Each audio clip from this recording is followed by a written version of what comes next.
to show you 5 easy ways that you can use ChatGPT to help plan your next vacation. And if you stick around to the end, I'll show you a bonus tip for upcoming features that are really going to help you out. Welcome to Mary Beth's Midwest Adventures. First, go to chat.openai.com and sign up or log in.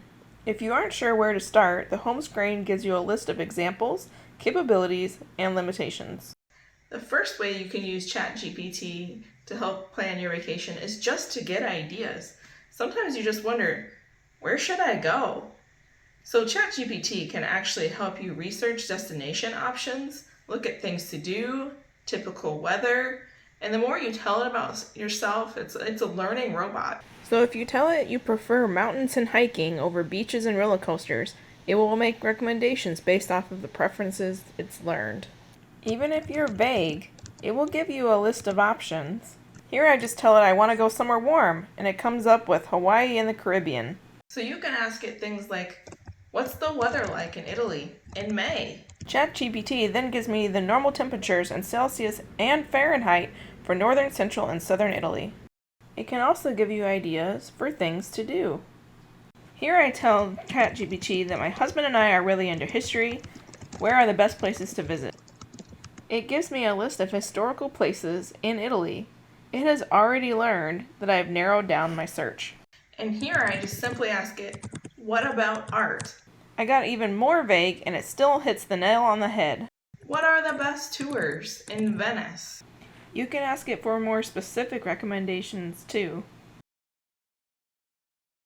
You can even ask it things like, what are the best applications for travel planning?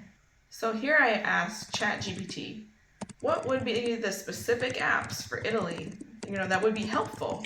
And partly I asked this question because I've lived in Italy and I've spent a lot of time there.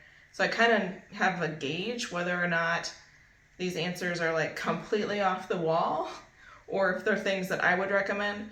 The number one on the list was Trenitalia, and that would be the number one app I would recommend to somebody going to Italy. The second way you can use ChatGPT to help plan your vacation is to create an itinerary.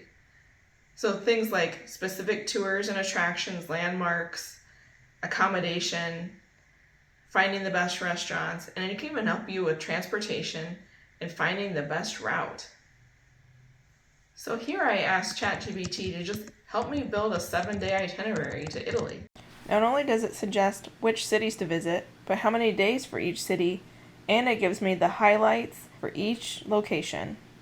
Let's say there's a city or activity that you're really not that interested in that it suggested. You could just say, hey, I'm not interested in this. What do you suggest instead? Lo and behold, it gives me a list of cities that would perfectly replace a day in Milan. When I ask for a recommendation for the best tour company to book attractions, tours, and activities, it gives me an entire list of reputable companies that have tours in English. Once you figure out where you're going, you'll need to figure out your transportation and how to get between your different locations. ChatGPT suggests taking high-speed train and gives you an estimate of time station to station. ChatGPT can not only give you the best routes between cities, it can also give you the best routes between landmarks and activities and tours and restaurants that you have planned within a city. The attractions are grouped by how close they are and also by what times they are open. You can also ask in general about modes of transportation. So I asked ChatGPT about the best ways to get around in Rome. And then I asked it also, what are the best ways to get around in Venice? Because those are two very different cities with very different modes of transportation. For Rome, it picks the metro, and for Venice, the Vaporetto, which is a kind of water bus. So a word of caution, be very careful with how you word your questions to ChatGPT. Here I ask, where should I eat in Rome? And then I also ask, what are the best restaurants in Rome? And you get two different lists. one of which are the popular places to eat, and the other list are the restaurants that have won Michelin stars or other awards. So depending on what you're looking for, be very careful how you phrase your question. If you're more spontaneous and don't plan on specific restaurants, you can also ask ChatGPT about regional and local specialties. It can also help you find accommodation. When I ask about the best places to stay, it actually gives me a list of areas or neighborhoods and the pros of each of those. So you can say, give me 5 hotels that are close to this landmark that I know I want to visit. You can even ask it which of these, in general, tends to be the least expensive. It can also tell you which of those hotels is the highest rated. There are limitations due to the fact that ChatGPT's database has not been updated since September 2021. And one of these is that it may point you to activities or tours that no longer exist. Venues may have changed hours or pricing. Although it can give you a comparison of which hotels are more expensive than others based on historical data, it cannot give you current pricing. So the third way that ChatGPT can help you plan, believe it or not, is budgeting. It can help you figure out kind of a general average cost of a trip that you want to take. It can help you figure out specific costs, and it can give you tips on how to save money. So here I asked ChatGPT, how much should I budget for 1 week in Italy? ChatGPT estimates $1,500 to $2,500 and breaks it down by flights, accommodation, transport, food, and activities. It can kind of give you a generalized idea of what the cost may be different times of the year, and you could even ask it which times of the year are least expensive or which month of the year is least expensive. You can also ask it costs for specific tours, activities, and attractions. Again, price may have changed since the last time the database was updated, but it should be fairly close. Now, what if I want to know what the prices of something are that's not a set price? Let's say a gondola ride. You can ask for general prices of a gondola ride as well as tips on how to get the least expensive gondola ride possible. These tips included sharing the ride, steering clear of the Grand Canal and Mark Square, avoiding peak times, negotiating, and booking in advance. These are all solid tips. You can also ask ChatGPT for general tips on how to save money on this specific trip. The general tips were common sense, like traveling off-season or getting budget hotels.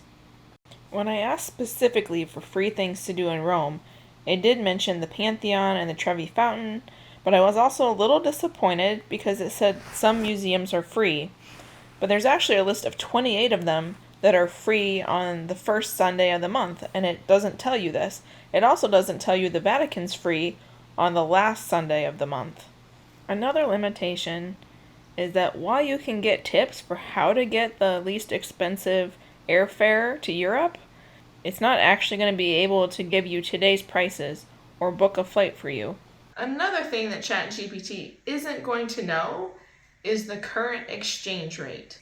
However, you can ask it what are the best ways to find out what the current exchange rate between dollars and euros is. The fourth thing that you can ask ChatGPT about are for just generalized tips. So things like what to wear, what to pack. You can ask about local customs, and you can ask about general safety and common scams in the area. When I ask it for general travel tips for Italy, it responds to dress more formally, learn some Italian phrases, plan ahead and book major attractions in advance, and also to be respectful of Italian culture because Italians are incredibly proud of their traditions. I would agree with all of these based on my personal experience. So what about local customs? Well, ChatGPT comes up with a nice list, including that Italians tend to dress more formally, they tend to greet each other by kissing on each cheek, meal times are later than they are in the United States, coffee is a way of life, and tipping is not nearly as common as it is in the States.